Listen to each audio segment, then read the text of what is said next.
Hi guys, and welcome to the Chit Chat Show on Elevated TV and Elevated TV Radio.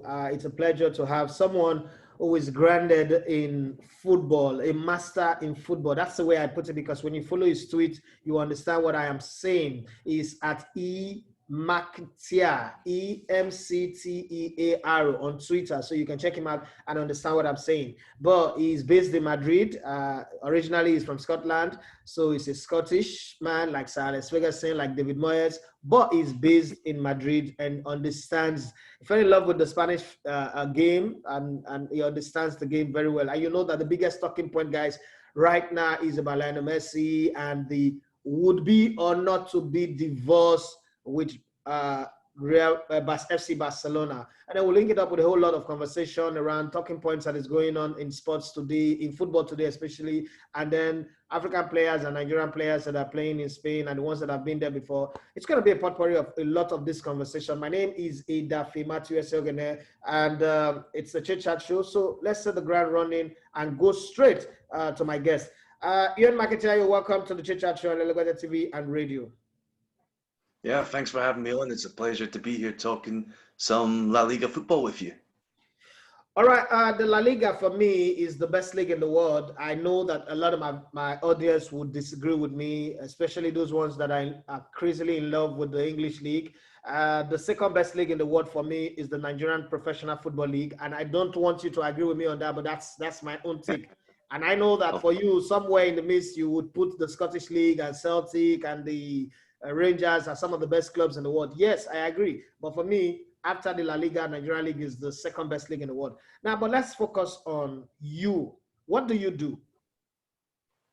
Well, I work with Marca, the main Spanish sports paper in Spain, and I work in the English department there. So we have all the main articles there. We translate them into English from Spanish so that our audience around the world, we have a lot of readers from Nigeria, can keep up to date with what's going on in La Liga, even if they don't speak Spanish. So I work with them and then with a few other publications and radio and TV to just cover Spanish football and tell an international audience mostly, what's going on with Barcelona, what's going on with Real Madrid, Atletico Madrid, and all the clubs across Spain.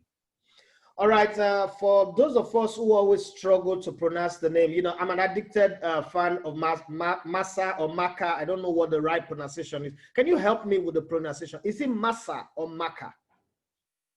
Marca with a K, Marca. Okay, thank you very much. For those of you who don't know, it is marca.com. You can put /EN. That's for English. If you, I know that anybody who follow that website in Nigeria knows already how to read it in English, but it is marca.com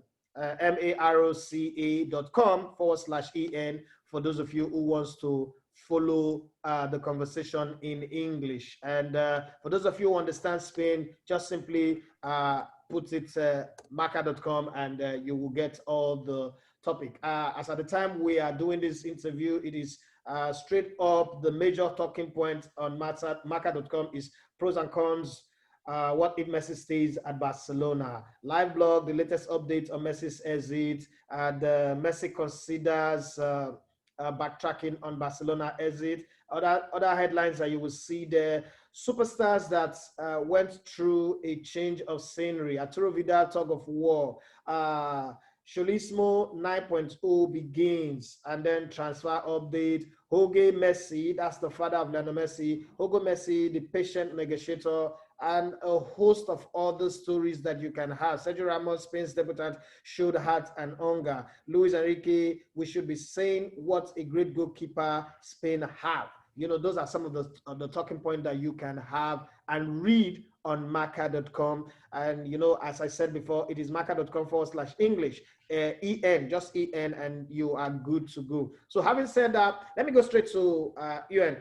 Euan, there is no conversation today that is bigger than the conversation of Lionel Messi and FC Barcelona. We never thought this day would come. We never thought that the day would come where there'll be tug of war, there'll be deciding whether to go or not to go. But let's go back to that contract.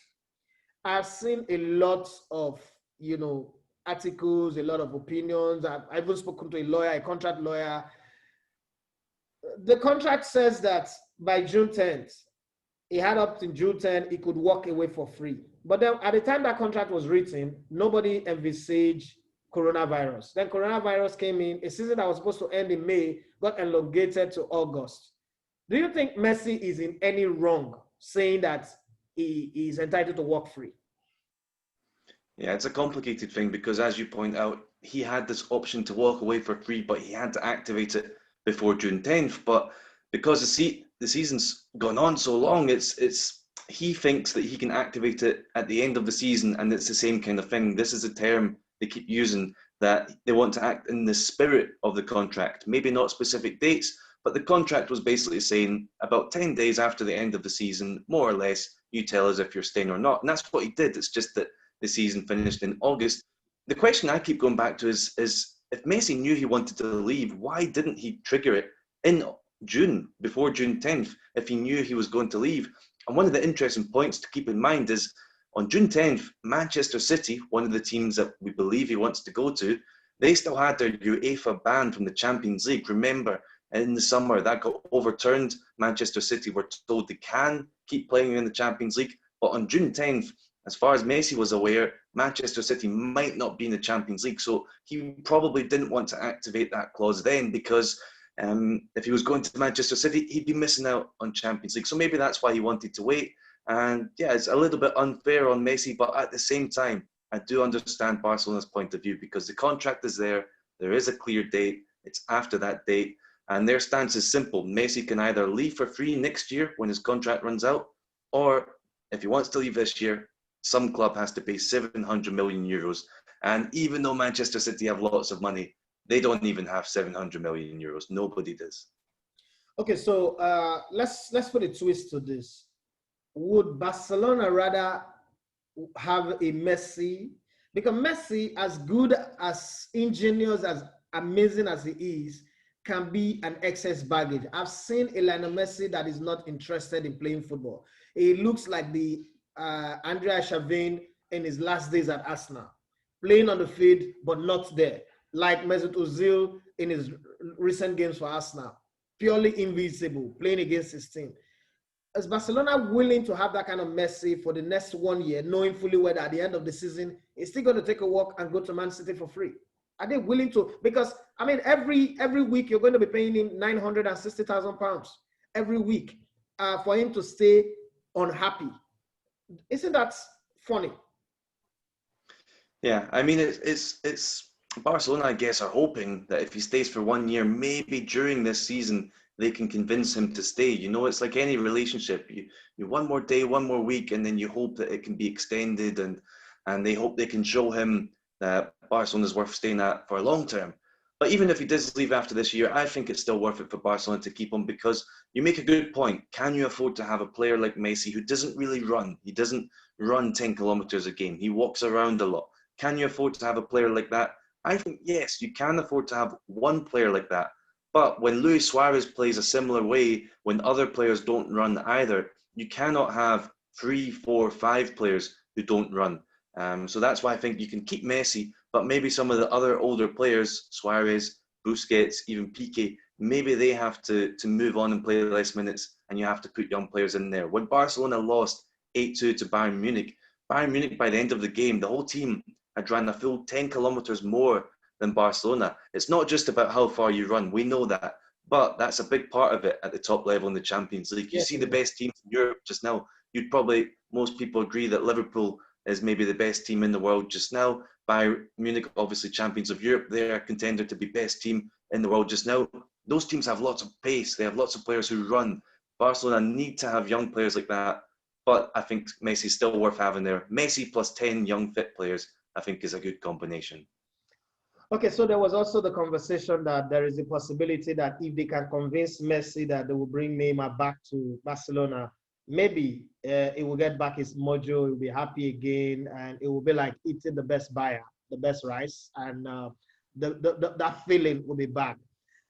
Do you think that Barcelona would go through that struggle again like they did last summer, where it seemed like it was going to happen? Eric Abida flew to Paris, was going back and forth, speaking with Leonardo, but then it didn't happen. Do you think they will want to go through that stress again, or to just focus on bringing in the young players, like you said, bringing in young players who can run, good foot soldiers that would run and run and run and help Messi to get better. Because, you know, the funny thing is, as bad as we think that Messi played this season, it was still the top goal scorer for Barcelona, top goal scorer for La Liga, top goal scorer, you know, and top assist, you know, maker. So this man is not happy. He's not playing well, but he's still, you know, edging everybody out.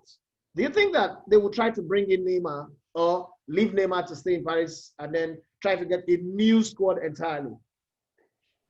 Yeah, the Neymar thing is interesting. And you asked, do you think Barcelona want to go through all that again? I don't think they do, because it was very stressful last summer. But the main question I would ask is, does Neymar even want to come to Barcelona now? This kind of goes to my example. Last year, PSG convinced Neymar to stay. He had such a good season there that I think he's now happy at PSG. They lost the Champions League final, of course, but Neymar had a good season. I think Neymar's happy there now, and I think Neymar wants to stay. And the other thing to remember is, since last summer, Barcelona took Neymar to court over a dispute about a bonus payment from several years ago, from when he was at Barcelona. Barcelona took him to court. They won the battle. Neymar lost out on some money. So I don't think Neymar and the Barcelona board and directors are on particularly good terms at the moment. So the main question I would ask is not, should Barcelona try to get Neymar?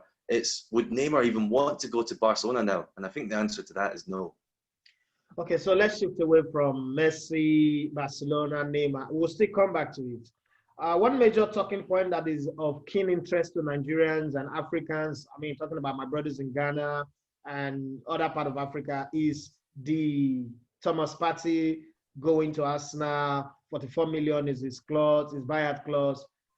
What are the things that you know that we don't know? Is that deal going to happen? Is Arsenal going to make it happen, or is just, you know, the usual links and stories that ends up to become nothing?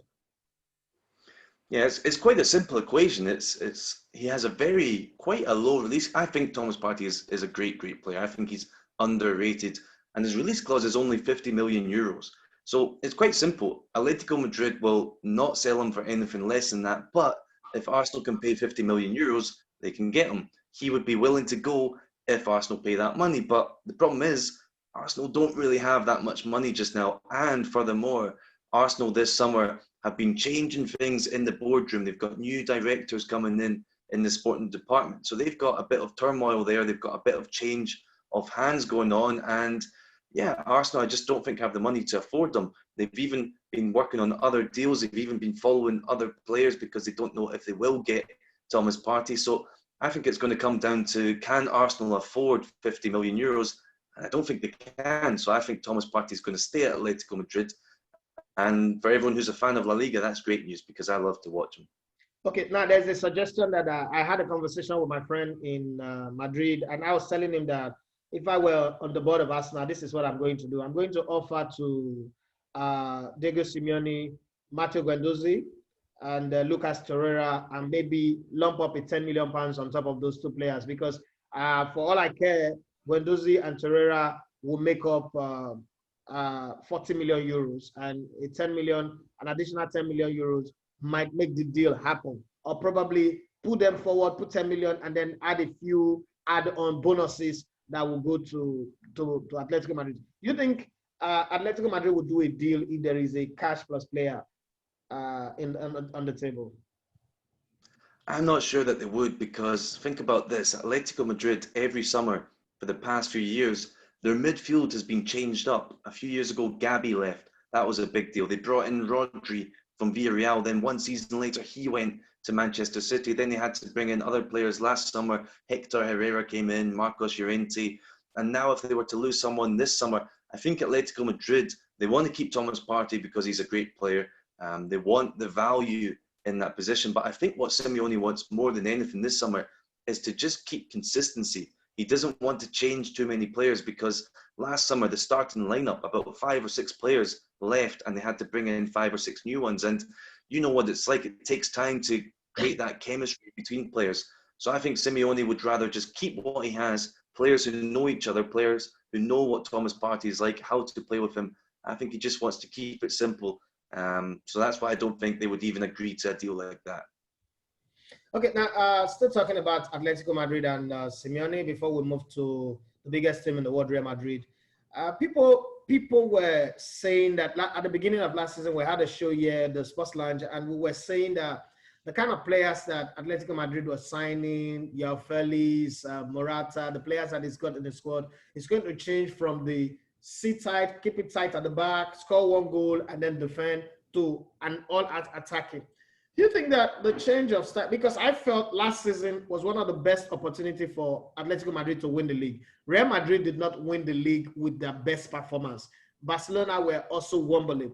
Now I felt that Atletico Madrid could have put their best foot forward, play their best game, and go on. Forget about the Champions League and go on to win the league again. But do you think last season Simeone got it wrong by trying to play a different system from what he's used to?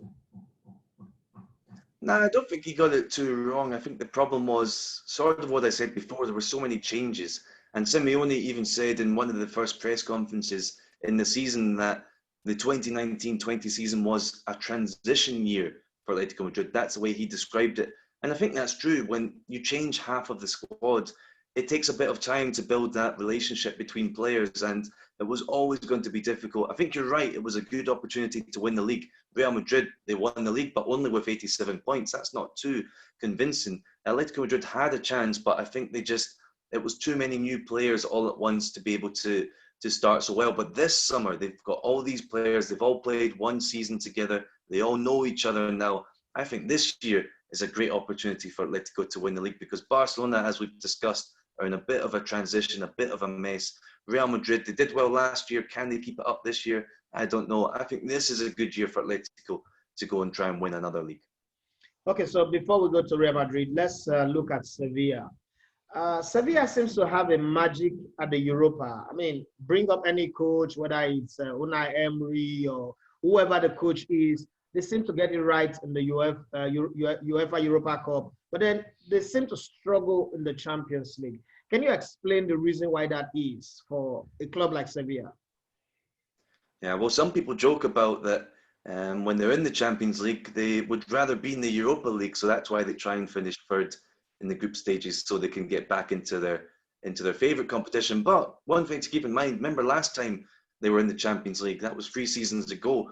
They beat Manchester United that year. You remember that one in the last 16? So they did quite well last time they were in the Champions League, and then they went to the quarterfinals, and they were very close to knocking out Bayern Munich. They only lost 2-1 on aggregate that time. So Sevilla, yeah, normally in the Champions League, they don't actually do so well, but last time they were in it, they did okay. So we'll see how they do this term. I mean, with Julian Lopetegui, they have a really good project there. They've signed some cool players.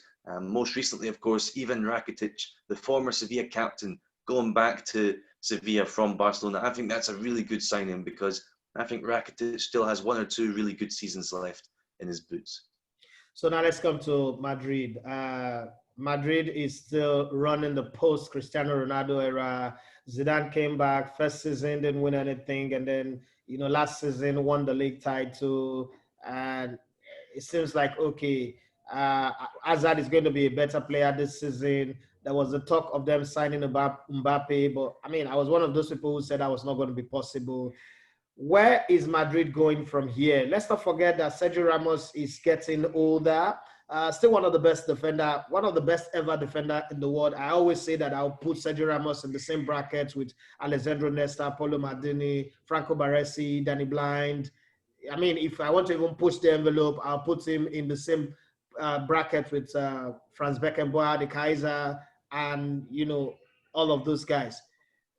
Where is Madrid going from here? Are they looking like the team to beat? Do they have what it takes to defend this title, knowing that Barcelona can still spring a surprise? Ronald Koeman is starting a revolution already. Atletico Madrid is a better team this season than they were last season. They gel together. The players understand each other better.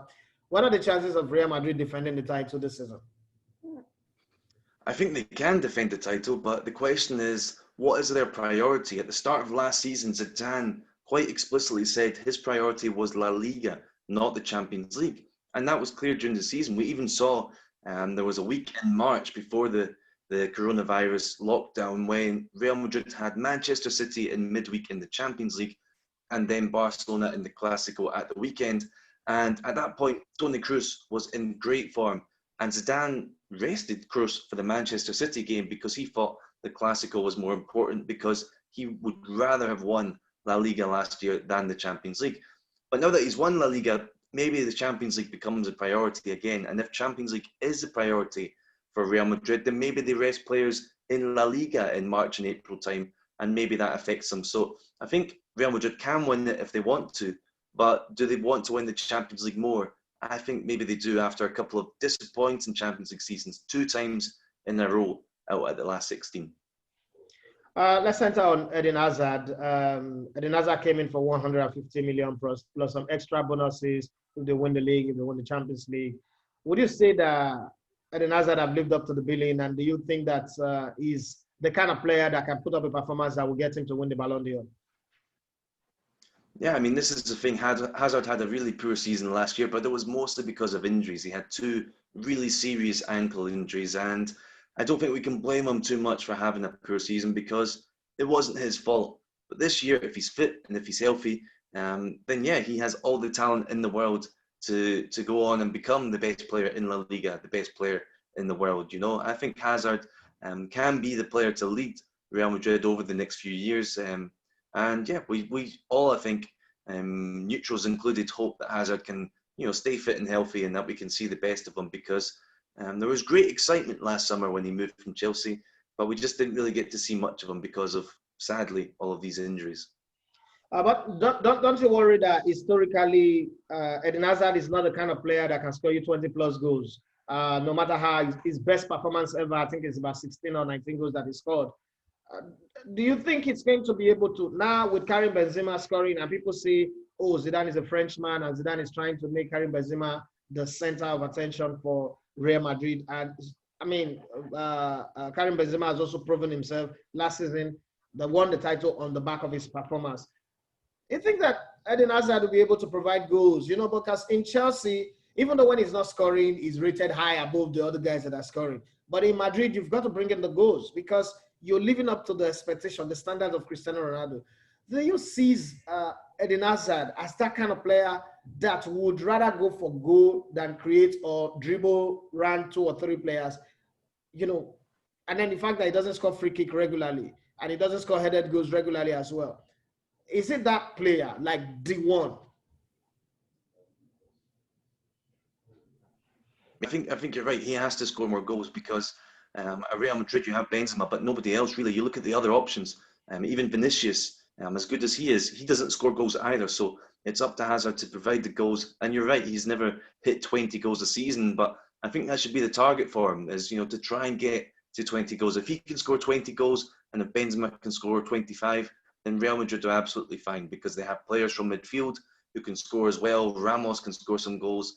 We saw last season almost every single player in the Real Madrid squad scored at least 1 goal. I think Eder Militao, the backup centre, was the only one who didn't score, and the goalkeepers, of course. Although keep in mind, remember, Thibaut Courtois almost scored a goal himself. That one when against Valencia, he went up for a late corner. So yeah, Hazard has to score more goals. When I think if he stays healthy, he can do it. It's just we have to see if he can stay healthy. Remember, last season, he found it quite tough in La Liga. He was in the top 5 players who were the most fouled. Every game, he was getting fouled on average 4 times. And, defenders were trying to kick his ankles, and it was tough for him. So I think he needs to find a way to evade those defenders, to stay healthy. And then I think his target should be this season to get 20 goals. We'll see if he does it.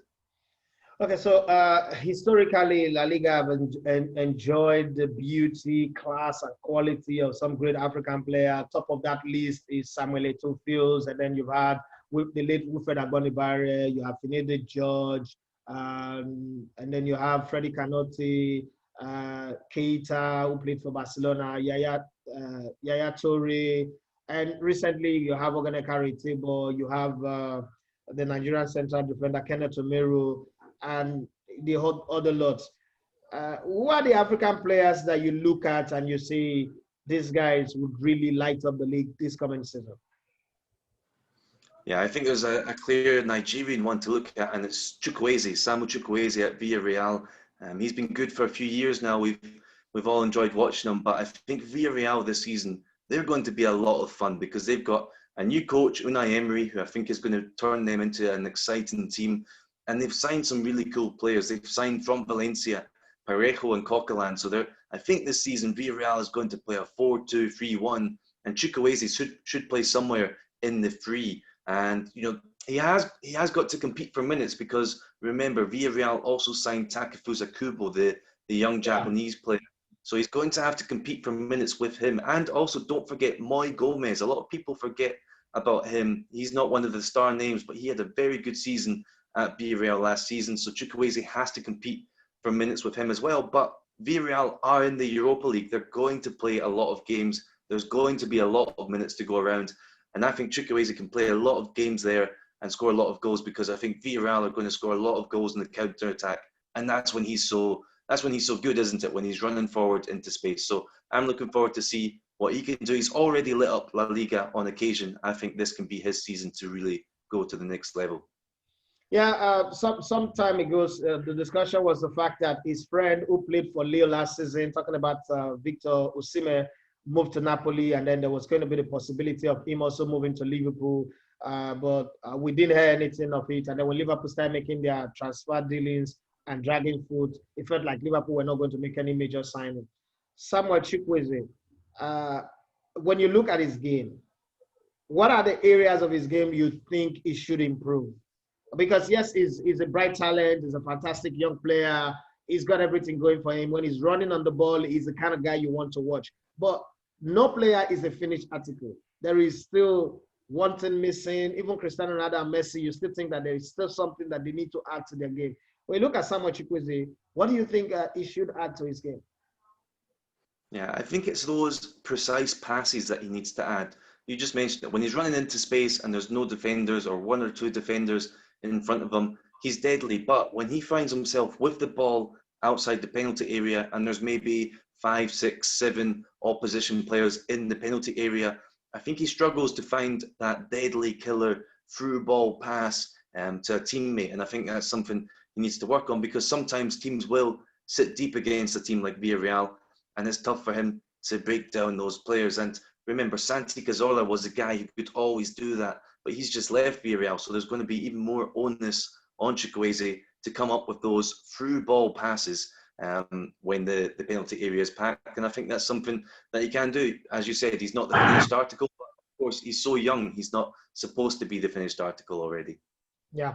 Okay, then there is the established Super Eagles player, Ogadeka Table, and the defender, Kenneth Omeru, who for me is a prime target for the future captain of the Super Eagles. He's a leader, he's a very calm guy.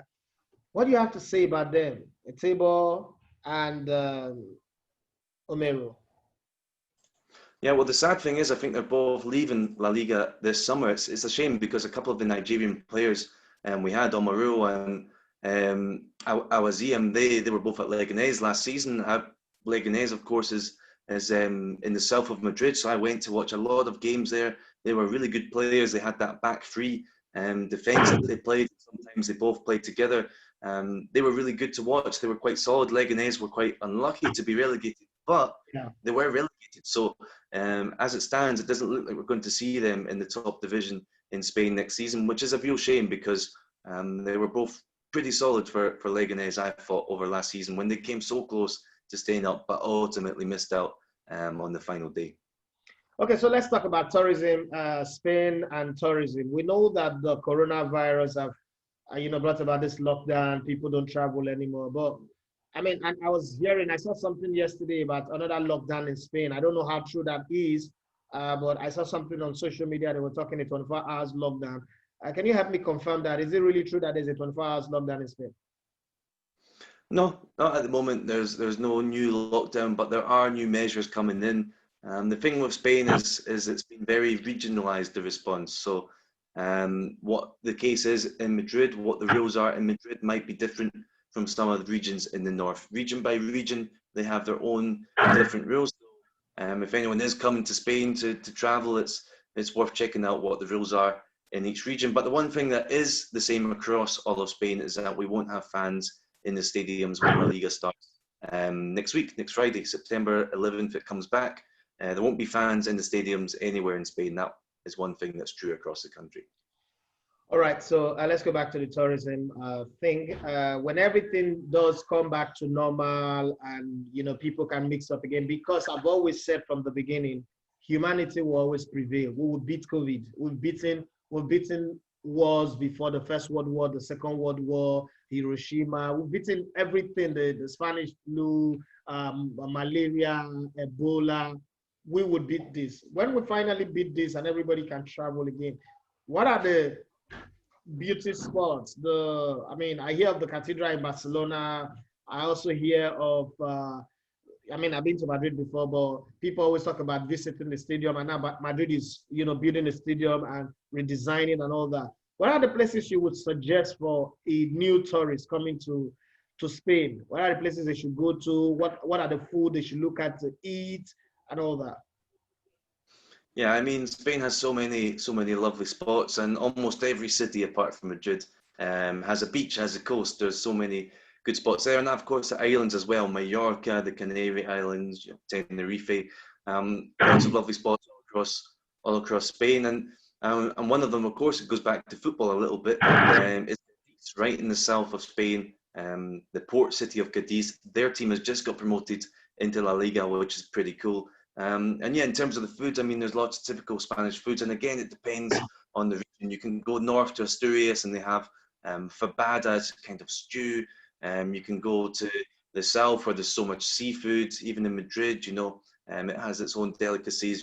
Patatas bravas, I think, is the most common tourist dish. It's the sort of fried potatoes with sauce, and I just hope that people can come back to Spain and keep enjoying this country, because one of the last games I went to before the lockdown was the Clásico at the Bernabeu. I think that was on March 1st. And I was speaking to international fans there, where we were doing a video about fans who had come from all over. And I was talking to people from everywhere, people from across Africa who'd traveled, Central Africa, North Africa. People had come from the United States, people had come from China, Japan, other places in Europe. So many people had come to Madrid to go to El Clásico. It was a very international field. People had the flags on their backs representing their countries, and it was nice to see. And like you say, I'm sure we'll get back to that sooner rather than later. And next time there's a Clásico, it's supposed to be on October 25th. Let's hope maybe we can have fans there. It might be a bit soon, but let's hope we can get a Clásico soon with fans there, because it's a big international event. Fans come from all over the world for it. All right. Thank you very much, Euan Mctear, for giving us your time. But I'm still going to press you a little bit. I know that I've taken a lot of your time, but I'm still going to press you a little bit, because I'm not going to have you every day. But I know that when I call you next again, when the season properly starts, I would always be on your case to give us update and tell us what's happening, the situation on ground. Now, having said that, let's look at the leagues. Apart from the La Liga now, there is a big conversation going on. Should they retain the 5 substitution? Should they go back to the 3 substitution? In England, 6 clubs voted for it. The 6 big club, the big 6, voted that they should keep the 5 substitution. But the other 14 clubs say no, they don't want it. They want to go back to 3. I think the German Bundesliga are saying they want to work with the 5 substitution. It is still between and between for Serie A, for La Liga too, the same thing. What is your expert opinion? What do you think should happen? I mean, I was once a football player. I think I would love for 5 substitutions to happen, because sometimes people really does get tired. And in that kind of situation, that can decide where victory goes or not. What do you think? Should we stay with the 3 substitution, or should we go to make the 5 substitution a permanent deal? Yeah, I think it was a good thing to have when we had at the end of the season so many games in such a short space of time, because otherwise players would have been tired and coaches would have had to rest their star players, and we don't want the star players on the bench. But at the same time, I think it does really give a benefit to the bigger clubs, doesn't it? The teams with the bigger squads are the ones that can turn to their bench and bring on excellent players, and the clubs with smaller squads, with less quality all through the squad, they really suffer because of it. So I don't know. I think maybe this season again, because it's a little bit strange. It's a packed season again. We're starting in September, but again, they want to finish the season by May. So there's going to be a lot of games. We just saw the La Liga calendar come out, and this season we have 6 midweek rounds. Normally there's only 3 or 4, but this time There's going to be 6 midweek rounds. We're also going to have Christmas games in La Liga, which we don't normally have on Christmas week and New Year week. We're going to have football still in La Liga. So it's going to be a very busy season again. And maybe this season, I think they should keep the 5 substitutes rule, because otherwise the star players are going to get tired and we won't get to see them every game. So I'd rather see them all for 70, 80 minutes every game than have them have to take a full game off. All right, thank you very much. Now, let's look at one team in Europe. They are not in Spain, but they seem to find a way to always assemble a very good team that is not built around one individual player, but then the unit always come good. Back here in Nigeria, we always say the beauty of German machine, German efficiency, German excellence, and all of that. Bayern Munich. Bayern Munich seems to know how to turn the screw. A couple of seasons ago, they won the treble. Pep Guardiola came in, struggled for 3 seasons, couldn't win the Champions League, left. And now Hansi Flick, of all coaches, Hansi Flick out of nowhere came in and he's won the treble again. What is that thing that is working so well? And they don't spend 120, 100 million to buy players. But what is that thing that is working so well that they are excellent at home? And by the way, we are partners with Bayern Munich over here in Nigeria for their German Youth Club, the Bundesliga trophy. I've been in this studio twice in the last 2, early this year and last year. And what is it that is working in that club that every other club can emulate? Well, I think one of the things that Bayern Munich do so well is they find the talent in their league, don't they? How many times do you see a player who does well at a smaller Bundesliga club and then Bayern Munich sign him?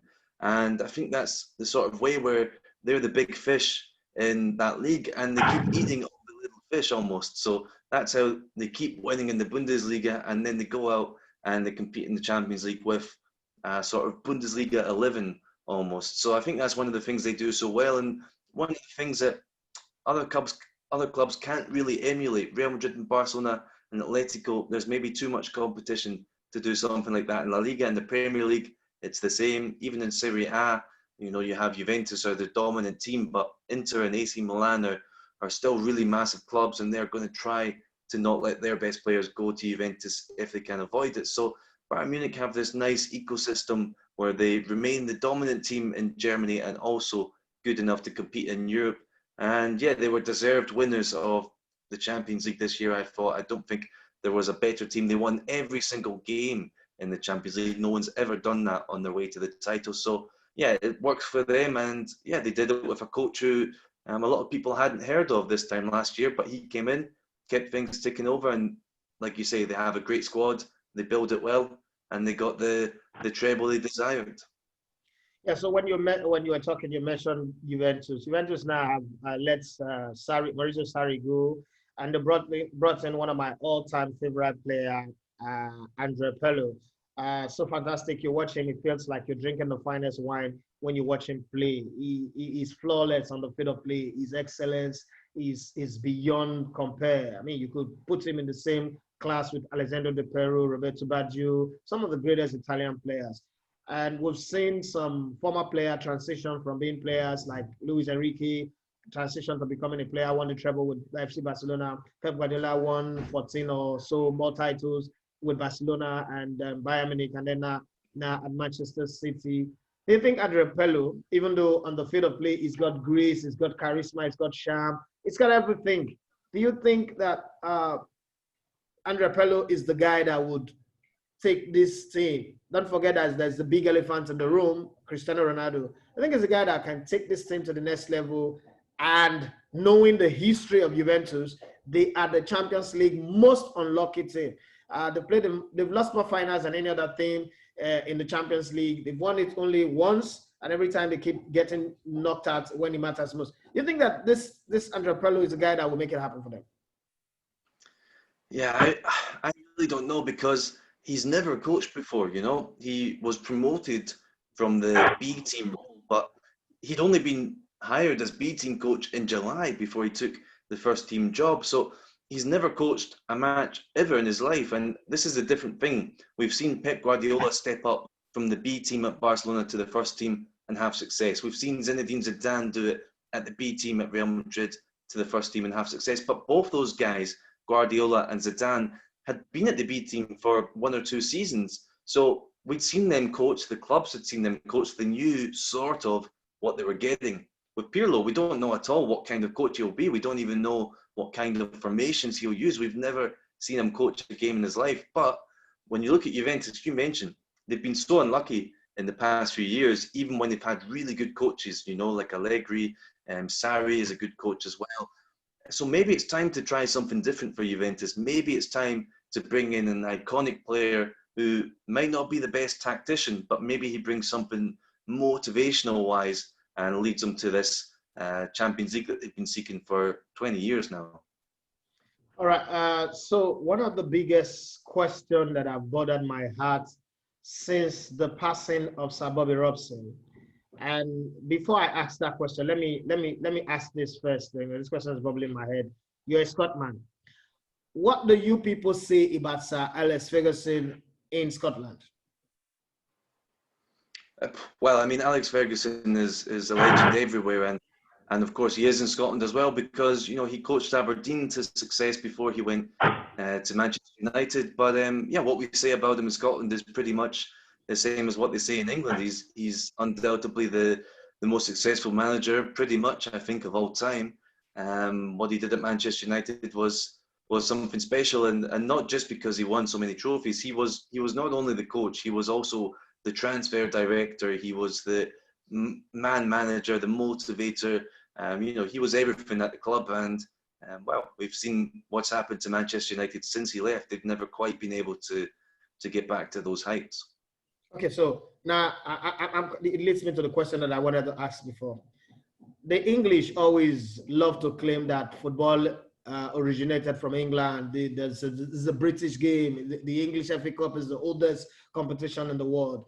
But since Sir Bobby Robson, and correct me if I'm wrong about this, and I know that people will mention Redknapp, Roy Hodgson, maybe Sam Allardyce in this conversation. But in my own context, since Sir Bobby Robson went to Barcelona and produced that, you know, enigmatic Barcelona team, and then, you know, also groomed Pep Guardiola to become a coach, groomed Jose Mourinho, or Jose Mourinho as he would want us to call him. We've not really seen an English coach that can measure up. All of the great success that was seen in England, actually foreign coaches come to England to win all the trophies. In Germany, German coaches win the title, win Champions League. In Spain, Spanish coaches win the title. In Italy, in Scotland, everywhere. But then in England, the Premiership has been on since '92. We've not seen an English coach win it. Even the FA Cup, hardly do you see English coaches win it. What is wrong with the ability of an Englishman to coach? Yeah, it's a strange one. You know, there's no real reason for it. When you look at the other successful countries in terms of producing coaches, I think we'd all sort of say Germany, Italy, Spain are up there with the most successful. And I think there's many reasons to it, but I think one of the factors is German players, Spanish players, Italian players, during their playing career, they go to different leagues. They go and they experience various leagues in various countries. So when they become a coach, they've seen what tactics are like in multiple countries, whereas most English players, they never leave the Premier League. They spend their entire career playing in England. So if they become a coach, they maybe don't have the exposure to what football is like in Spain and Germany and Italy. And maybe that's a big reason to it. You know, you look at all the coaches who do so well in the Premier League. Most of them have coached in multiple leagues, and I think that's a massive factor. All right, thank you very much. I love the way you tackle every question that I throw before you. Feel like I should keep asking questions and questions and questions, but then everything that have a good beginning must definitely come to an end. So we've come to the end of our chit chat today, but let me get to know you beyond football. What does Euan Mctear do when you're not writing or talking football or watching football? What do you do? What's your life like outside football? I go out and enjoy Madrid. You mentioned you've been here. You know it's a lovely city. You know there's always stuff going on. It's a bit different now because of coronavirus, but before there's always something happening in Madrid. You know, there's always some kind of outdoor party. There's always some kind of event in the park. There's always, you know, some band playing in the street. There's always things happening in Madrid. It's a lively city with lots of stuff going on, and it's a shame because right now there's not as much going on as normal. But yeah, I just enjoy Madrid as much as I can because I've been in Madrid now for 4 years, but I've still not seen everything. So I like to explore Madrid because yeah, it's one of the best cities I think in all the world.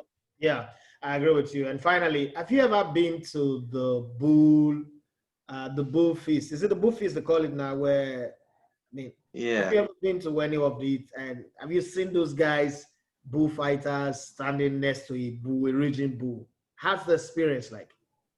Yeah, no, I've never been. I've never been to see it. I've been to the Bull Ring. There's one in Madrid called Las Ventas. I think it's the third biggest one in the world. And I went there, and they do a tour, and I did the tour to sort of learn about it.